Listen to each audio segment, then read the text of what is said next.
हर्षवर्धन सपकाळ आता प्रदेशाध्यक्ष झालेत, पण जे इतक्या वर्ष महाराष्ट्रामध्ये राजकीय दृष्ट्या ऍक्टिव्ह आहेत, उदाहरणार्थ थोडंसं यंग चेहरा आहे, तुम्हाला का नाही केलं प्रदेशाध्यक्ष?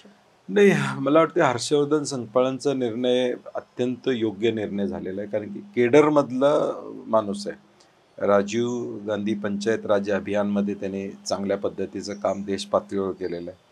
संघटना बांधणीसाठी आज फुल टाईम वेळ देणारं व्यक्तिमत्व म्हणून हर्षवर्धन सकपाळांच्याकडे बघितलं जातं. आणि काँग्रेसचे आमदार आहेत, मूळचे काँग्रेसचे आहेत, सगळा इतिहास त्यांचा बॅकग्राऊंड काँग्रेसचा आहे. आता राजकारणामध्ये काही गोष्टी ग्लॅमरस झालेल्या आहेत. म्हणजे प्रत्येक गोष्टीमागं ग्लॅमर पाहिजे असं एक वातावरण झालेलं आहे. कारण की आम्ही बघतो तुमच्या माध्यमातून की आम्ही चांगल्या सूचना केल्या तर त्याची हेडलाईन होत नाही, परंतु टीका केली तर ताबडतोब ती ब्रेकिंग न्यूज होते.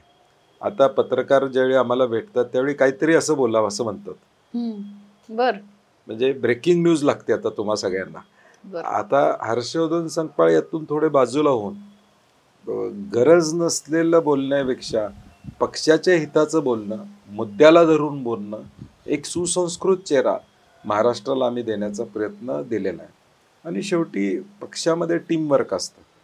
म्हणजे मी पश्चिम महाराष्ट्रामध्ये, मराठवाड्यात आमचे काही नेते आहेत, विदर्भात आमचे काही नेते आहेत, आम्ही मंत्री म्हणून काम केलेलं आहे, मुंबईत आमचे नेते, हे सगळे मिळून हा पक्ष पुढे घेऊन जाण्याचा. असं पण एक चर्चा आहे की त्यांना फार सहकार्य होत नाहीत, बरेच नेते नाराज आहेत वगैरे वगैरे.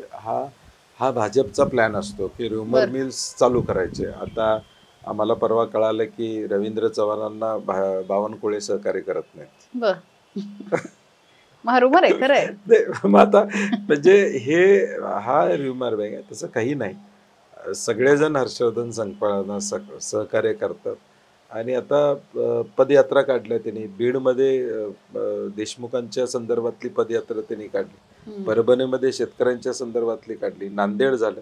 म्हणजे सगळीकडे सगळे लोक त्यांच्या बरोबर आहेत. शेवटी नेतृत्वानी ज्यावेळी निर्णय घेतला गेला त्यावेळी तो नेतृत्वाचा निर्णय मान्य करून पुढे जाणारा हा शिस्तीचा काँग्रेस पक्ष.